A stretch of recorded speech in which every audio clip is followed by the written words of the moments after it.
Welcome to the Real News Network. I'm Paul Jay in Baltimore. In Venezuela, the government announced that President Hugo Chavez was too ill to attend inauguration on January 10th, the day he was supposed to be sworn in for his third term. This has stirred up quite a bit of controversy and about what happens next. Now joining us to discuss all of this is Alex Main. Alex is a senior associate for international policy at the Center for Economic and Policy Research in Washington, D.C. He focuses on U.S. policy in Latin America and the Caribbean. Thanks for joining us again, Alex. Thank you, Paul. So what happens next? As I understand it, the Supreme Court has ruled that it was okay not to attend the inauguration, and President Chavez can be sworn in again at a future date by the Supreme Court. But how long and what are the parameters of that? Well, they have not been defined yet, and it's not clear that they will be anytime soon, as the Constitution is not very specific on this point. I mean, what the Constitution says is that normally the inauguration of the president should take place on January 10th before the National Assembly, but if not, it should be before the Supreme Court, and then it simply doesn't specify a date. So at this point, we're left hanging, and we don't know really what the state of President Chavez's health is. Clearly, it's not great at the moment, but there have been no images of him, and he has not been heard from directly, certainly not via television or radio for a number of weeks now. Now, a Brazilian minister, I think, accompanied Vice President Maduro, I guess he's still vice president, back to Venezuela from Cuba. Am I right about that? And essentially to say that the Brazilians think the way the process is being dealt with is constitutional. That's right. So that's Marco Aurelio, advisor to President Dilma Rousseff of Brazil. He was just recently in Cuba and had long meetings. It's not clear whether he met with President Chavez or not. He certainly met with President Maduro.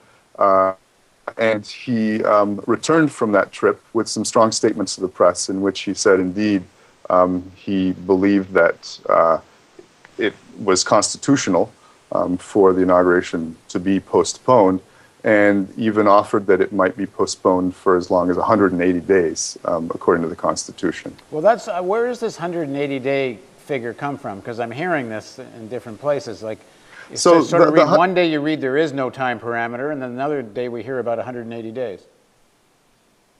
Well, the 180 days is based on Article 233 of the Venezuelan Constitution, where it says that if the president cannot, fully function as president in a temporary manner, if this is a temporary condition, then he can be given a 90 days leave, if you will, and those 90 days are renewable, so that gives you a total of 180 days. So that's what it says in that article.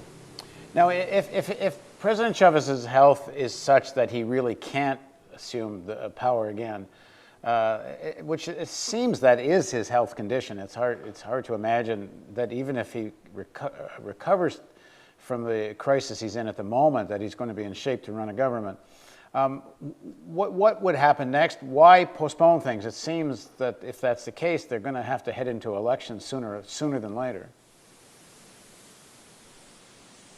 Well, that's right. I mean, at some point, of course, they're going to have to make a determination on whether Chavez can be temporarily absent or whether he will be permanently absent. And I imagine it has to do with his recovery process in Cuba, and that there are still hopes that he can recover and reassume the presidency, although the picture seems pretty bleak based on the communiques that we've had so far about President Chavez's health.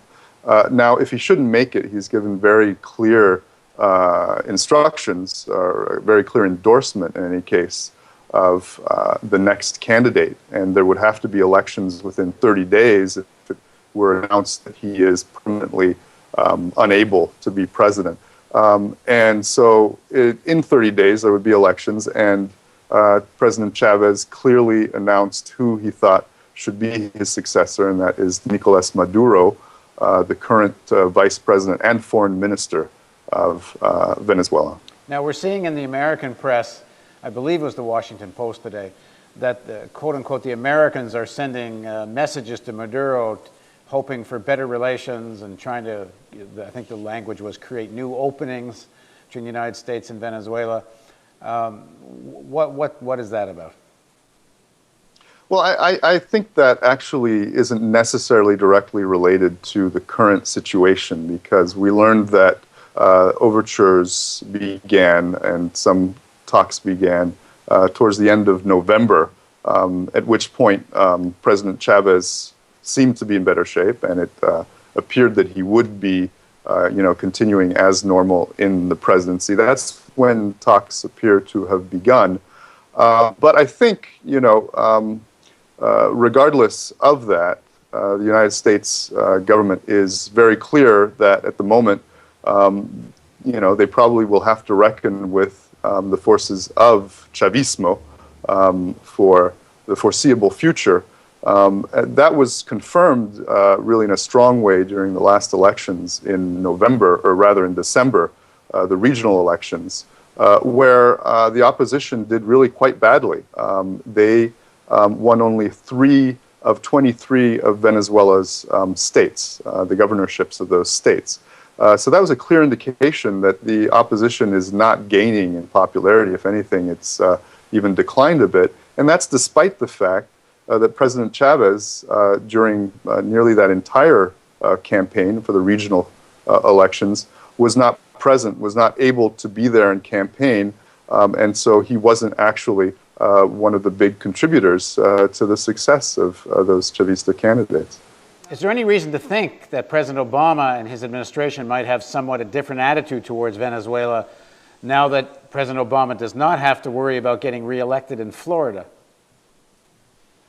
No, absolutely. I mean, for a number of reasons, there is hope that President Obama is going to have a different agenda from his first term, and perhaps try to develop a more progressive agenda, certainly in terms of his foreign policy. His nomination of Republican former Senator Chuck Hagel is an indication of that, I think. Certainly in terms of Venezuela, that could be the case as well. Although, what we've seen pretty consistently so far with President Obama is that he isn't particularly concerned about Latin America and relations, even with some of the important countries of that region, like Brazil. I think a lot is actually going to rest on the future, the presumed future Secretary of State, John Kerry. And Kerry has focused quite a bit on Latin America over his long career in the Senate. He had very progressive positions in opposition to Ronald Reagan's policies in Central America in the 80s. Since then, he has become a bit more conservative, along with, I think, most of Congress. He's kind of gone in that same direction. But one could hope that he will have a more enlightened vision of relations with Latin America, including Venezuela. And if President Chavez does not survive this, or if he's not capable of coming back and resuming his office, what do you think in terms of the election? We would be into an election fairly soon after that as well. I think it has to be called within 30 days of that becoming clear. Is that correct? And then how does the electoral situation look like, given that President Chavez's party did just sweep all the state elections, and he just got reelected president? So in terms of the elections that will have to be called if President Chavez can't resume office, is there any reason to think that Maduro wouldn't simply repeat the same electoral victories that his party just won on state elections and the reelection of President Chavez? No, really, barring some sort of catastrophe, it would seem very unlikely that he would lose future elections. I think the opposition is quite clear on that, and or at least some of the opposition is, and particularly the opposition that is interested in electoral victories, because unfortunately you still have a sector of the opposition which seems to be more intent on trying to destabilize the country. But those who are, let's say, more mature about following electoral democracy's sort of precepts, they seem to be trying to buy time, and they haven't objected that greatly to the postponement of Chavez's inauguration. I think they see it as working in their favor. They would like to see perhaps a few months of rule under someone other than Chavez, whether it be Nicolas Maduro or the president of the National Assembly, Diosdado Cabello, and then try to undermine that individual in order to gain some clout, which they don't have at the moment. They're very weak, so they don't really have much to gain by having elections in 30 days. All right, thanks very much for joining us, Alex. Sure. And thank you for joining us on the Real News Network.